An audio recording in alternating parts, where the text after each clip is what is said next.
கொண்டிருப்பது நலமுடன் வாழ.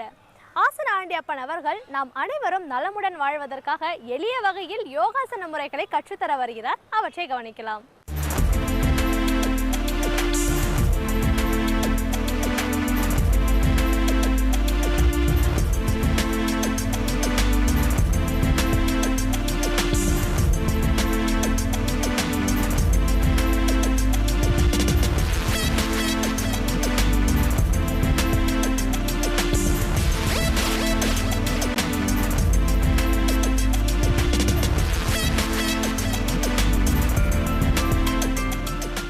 என் அருமை உலகத்தமிழ் மக்களே, தாய்மார்களே, பெரியோர்களே, சிறார்களே, என் அருமை சீடர்களே, யோக நண்பர்களே, உங்கள் அனைவருக்கும் என் இனிய காலை வணக்கம்.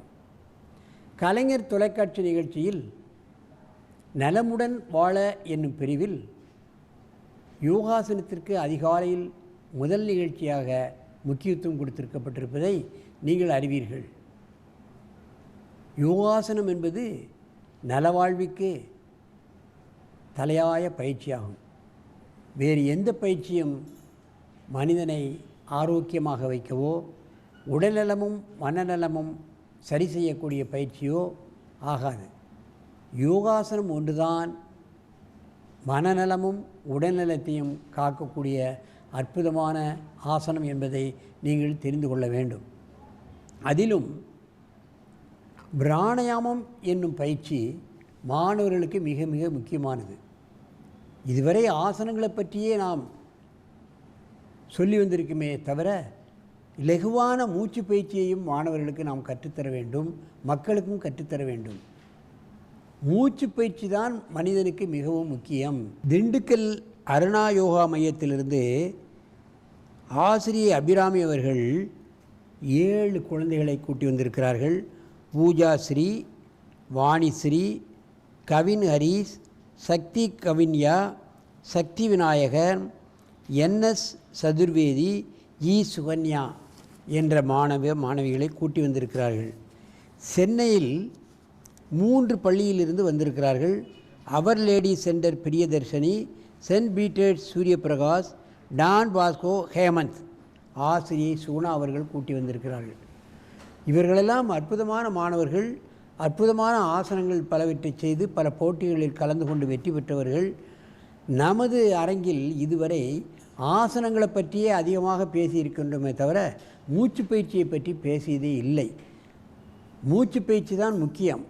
ஆகவே அந்த மூச்சு பயிற்சியை மாணவிகள் இப்பொழுது நமக்கு கற்றுத்தரப் போகிறார்கள்.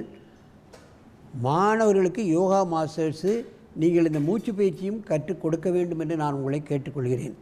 என் அருமை மாணவ மணிகளே, நீங்கள் இப்பொழுது நாடி சுத்தி என்னும் ஆரம்ப பயிற்சியான 2 மூக்குத்துவாரத்தின் வழியாக வேகமாக மூச்சை இழுத்து மெதுவாக விட வேண்டும்.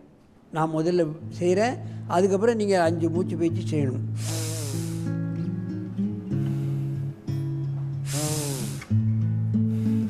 எங்கே இதே போன்று ஒரு 5 முறை 2 மூக்கு வழியாக வேகமாக இழுத்து மெதுவாக செய்யுங்கள். இழுக்கும் பொழுது சத்தம் வர வேண்டும், விடும்போது மெதுவாக விட வேண்டும்.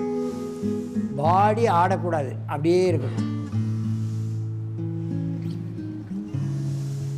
5 மூச்சு பயிற்சி.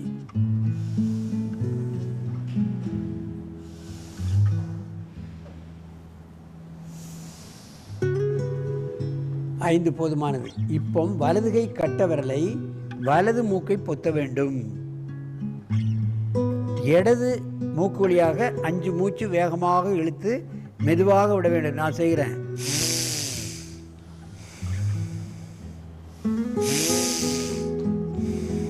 எங்கே செய்யுங்கள்.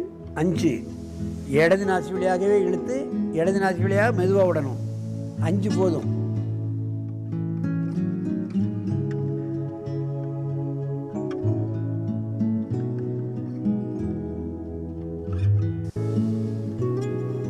வேகமாக இழுத்து மெதுவாக விடணும்.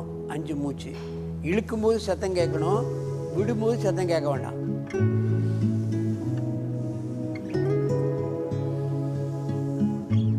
சத்தம் வரல.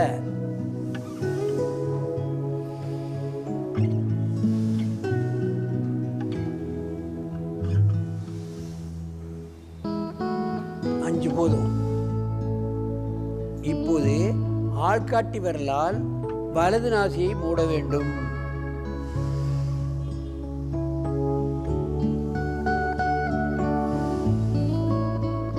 வலது நாசி வழியாகவே இழுத்து வேகமாக மெதுவாக 5.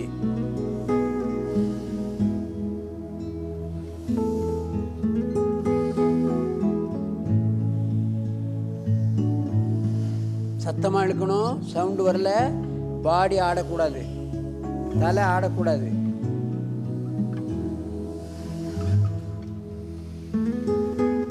ஐந்து போதுமானது. இப்பொழுது சில பேர்களுக்கு மூக்கு அடைப்பு ஏற்பட்டிருக்கின்ற காரணத்தினால் இந்த மூச்சு பயிற்சி பண்ணுறதுக்கு முன்னால் யோக முத்திராவை செய்ய வேண்டும். யோக முத்திரா மூக்கை திறக்கக்கூடிய முக்கியமான ஆசனம். முதுகு பின்னால் கையை கட்டிக்கொண்டு நாடி நெஞ்சை தொட வேண்டும். நெத்தி தரையை தொட முயற்சி. மெதுவாக குனிங்க. 20 எண்ணுங்க. யோக முத்திரா மூக்கை திறக்கக்கூடிய ஆசனம். மூக்கு அடைபட்டு இருந்தால் பிராணாயாமம் எவ்வளவு செய்தாலும் பலன் பெறாது. ஆகவே முன்னால் குனிந்து பத்மாசனத்துடன் குறிந்தால் ஒரு 20 எண்ணிக்கை 2-3 முறை செய்துவிட்டால் மூக்கு துவாரம் திறந்துவிடும். மெதுவாக எழுந்திருங்கள். நேராக அமர்ந்து கொண்டு கையை பக்கவாட்டில் தரையிலே வைத்து நெஞ்சை நன்றாக நிமிர்ந்து உட்காருங்கள். இப்பொழுது கபாலபதி என்னும் மூச்சு பயிற்சி செய்ய வேண்டும். கபாலம் என்றால் மூளை. மூளைக்கு இரத்த ஓட்டம் சரியாக இயங்க வேண்டும். மூளைக்கு ஒரு பயிற்சி கொடுக்க வேண்டும் என்றால் மூளைக்கு நாம் பயிற்சியே கொடுப்பதில்லை. கையை வைத்துக்கொண்டு வேகமாக மூச்சை ஒரு 5 முறை வெளியே தள்ள வேண்டும், அல்லது 10 முறை கூட செய்யுங்கள். இந்த முறை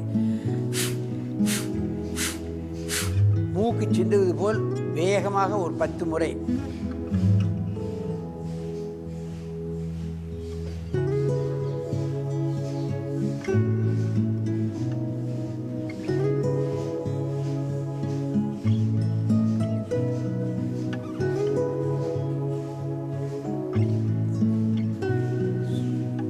முறை போதும், நிறுத்தி கொள்ளுங்கள்.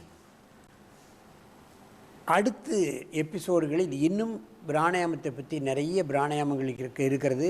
அவைகளை உங்களுக்கு கற்றுத்தருகிறேன். ஆகவே என் அருமை பெரியோர்களே, தாய்மார்களே, மூச்சு பிராணாயாமம் என்பது மிகமான முக்கியமான பயிற்சி.